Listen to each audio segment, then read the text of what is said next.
সবাইকে স্বাগত। আজকে আমি আপনাদের পদ্ম ফুলকে দেখাবো। তো চলুন পদ্ম ফুল আঁকা শুরু করা যাক।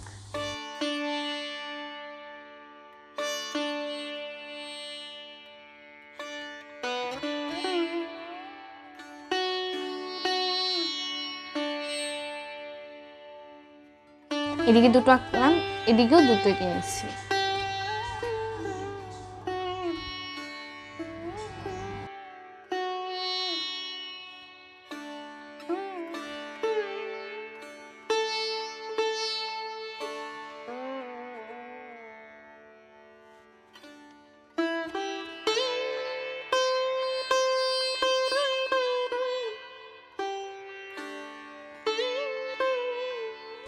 চারটা পাপড়ি হয়ে গেল। এবার চারপাশ দিকে আমরা আরো পাপড়ি অ্যাড করতে থাকবো।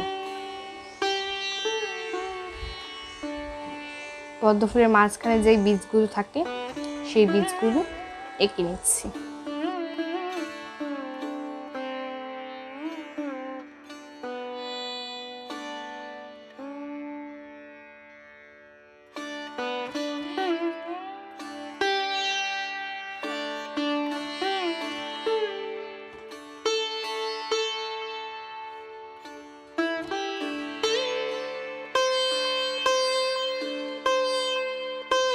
বীজগুলো আঁকা কমপ্লিট।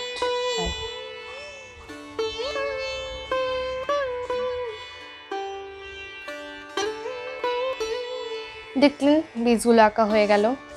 এবার উপর দিকে আমি তিনটে পাপড়ি, আস্তে সমস্যা নেই কোনো, আস্তে আস্তে আমরা পাপড়ির সংখ্যা আরো বাড়াবো। সমস্যা নেই, আস্তে আস্তে আমরা পাপড়ির সংখ্যা আরো বাড়াবো। যত পাপড়ি হবে তত দেখতে ফুলটা সুন্দর হবে। এদিক দিয়ে আরো একটি পাপড়ি এঁকে নিচ্ছি।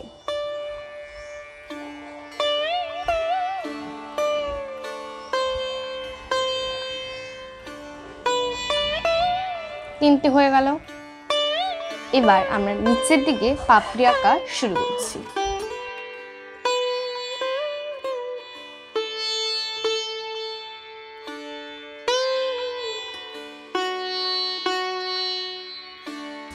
নিচে একটা পাপড়ি হয়ে গেল। এবার এদিকে একটি, এদিকে একটি, এদিকে একটি, এভাবে চারটি পাপড়ি আমরা এঁকে নিচ্ছি।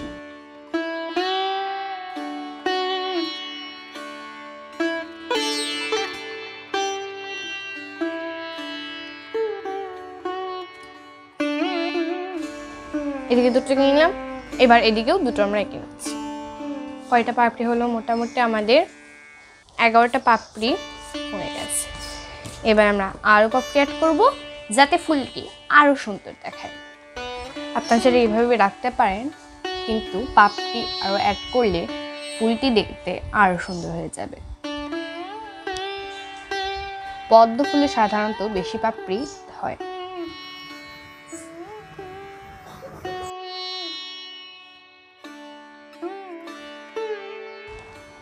এদিক থেকে আরো একটি পাপড়ি অ্যাড করে দিলাম। এখানে একটু, এখানে অ্যাড করলে আমাদের ফুল কমপ্লিট।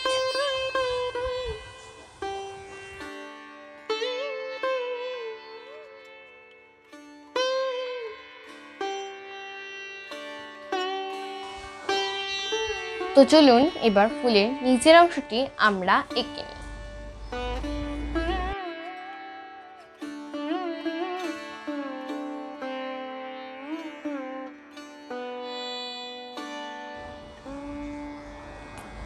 এদিকে একটি পাতা বের হবে, পদ্ম ফুলের পাতাটি।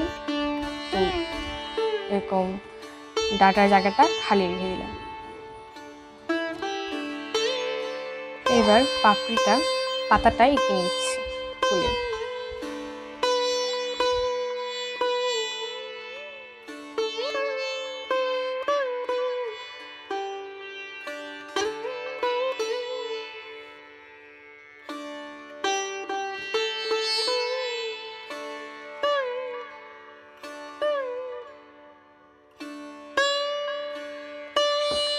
এবার পদ্ম ফুলের আশেপাশে পানির ঢেউটা আমরা এঁকে নিচ্ছি।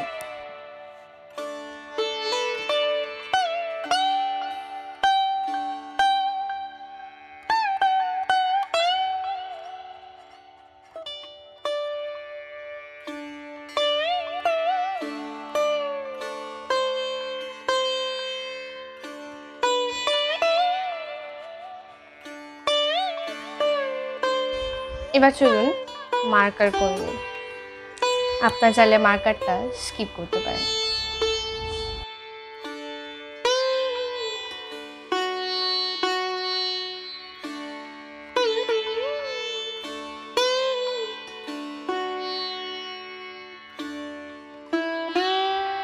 এই পাপড়িটা বড় দেওয়ার কারণ যাতে উপরের পাপড়ির সাথে ম্যাচ করে যায়।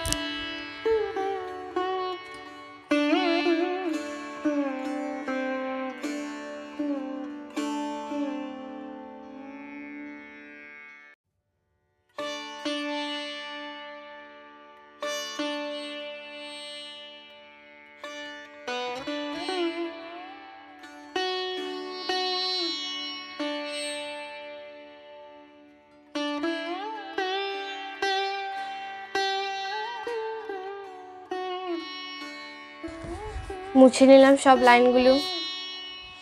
এবার চলুন আমরা রঙের দিকে এগিয়ে যাই। শুরুতে পদ্ম ফুলের পাপড়ির পেছনে যে অংশটি আমরা দেখা যাচ্ছে, এই যে অংশ, এই জায়গাগুলো আমি এই কালার দিয়ে করে নিচ্ছি। এই কালারের নাম aqua গ্রিন। চলুন aqua গ্রিন দিয়ে আমরা এই জায়গাটি ফিল করে নিই।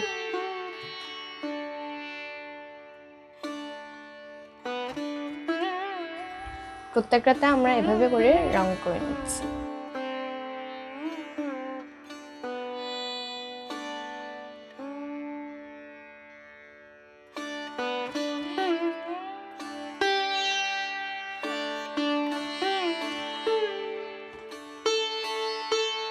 এভাবে প্রত্যেকটা পাপড়িতে আমরা এই অংশে এরকম রং দিয়ে দিচ্ছি।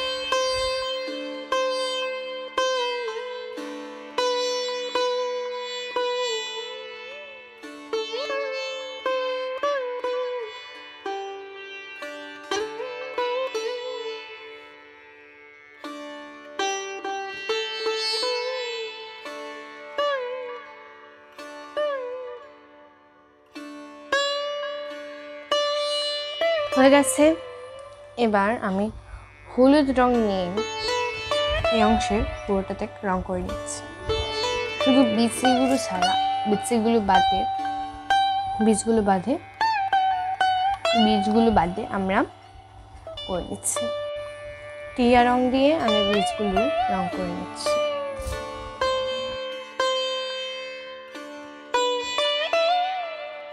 এইবারে আমরা পদ্ম ফুলের ডাটায় রং করে নিচ্ছি। এই পর্যন্ত আমি যেই ভিডিওগুলোতে ছবি এঁকেছি সবগুলো ছবিতেই আমি প্লেন রং করে দেখিয়েছি। আর এবার আমি যেই ছবিটা আঁকছি পদ্ম ফুলের, সেই ছবিটা আসলে শেড দিয়ে রং করলে দেখতে অনেক সুন্দর দেখা যায়। প্লেনটা আমি করেছি বাচ্চাদের জন্য, কারণ তারা এভাবে রং করা এখনো হয়তো শিখছে। এবার নিয়ে নিচ্ছি টিয়া রং দিয়ে মিশিয়ে দিচ্ছি। পদ্ম ফুলের পাতা ডাটা রং করা আমাদের এবার শেষ। এবার চলুন পদ্ম ফুলটি আমরা রং করে নিই। নিয়ে নিচ্ছি রং। সব পাপড়িতে আমি একই প্রসেসেই রং করছি শেডের সাহায্যে। একবার নিচের অংশটুকুনি একটু করছি, উপরের অংশটুকুনি, আর মাঝখানে কিছুটা অংশ আমি সাদা রেখে দিচ্ছি, তাহলে দেখতে অনেক সুন্দর দেখা যায়। এভাবে রং করলে দেখতে অনেক সুন্দর দেখা যাবে। বলেছিলাম শেড দিয়ে করবো, এর জন্য এভাবে করছি।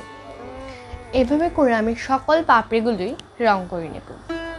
একবার উপর থেকে নিচে আসলাম, যে অর্ধেক এসে অর্ধেক পথে থেমে গেলাম। এবার উপর থেকে নিচ থেকে উপরে যাব, অর্ধেক পথে থেকে আবারও থেমেই যাব।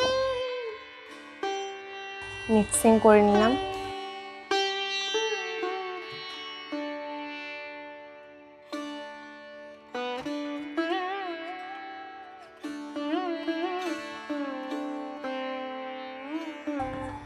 উপরেরগুলো শুধু উপরের সাইডটাই আমরা শেড দেখব, যেহেতু নিচের অংশের জায়গাটা আমরা দেখতে পাচ্ছি না।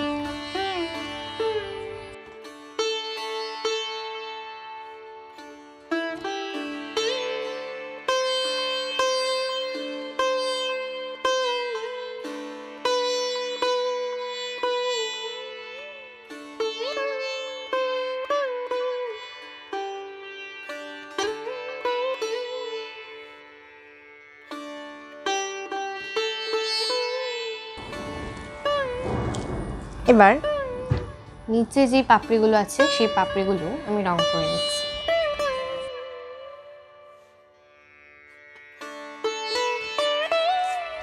দেখতেই পাচ্ছেন পাপড়ি রং করা আমাদের কমপ্লিট। এবার চলুন আমরা নিচের অংশটি মানে পানির জায়গাটি আমরা রং করে নিই।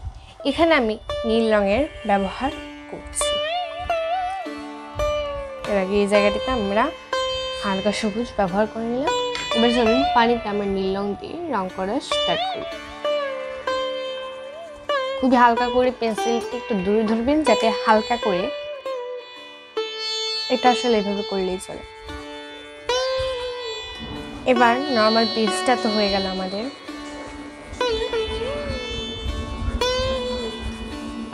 এবার চলো চলুন এবার এই জায়গাটি আমরা কড়া করে দিই।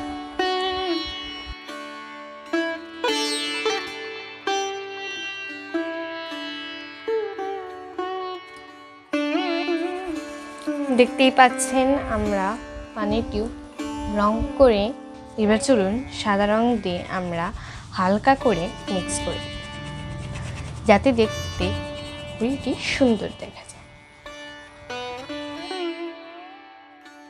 দেখতে পাচ্ছেন আমাদের পদ্মফুল আঁকা কমপ্লিট। আশা করি আপনাদের ভিডিওটি ভালো লেগেছে। ভিডিওটি ভালো লেগে থাকলে লাইক এবং শেয়ার করতে ভুলবেন না। আরও নতুন নতুন ভিডিও পেতে প্লিজ চ্যানেলটিকে সাবস্ক্রাইব করে দিন। ধন্যবাদ। দেখা হচ্ছে পরের ভিডিওতে।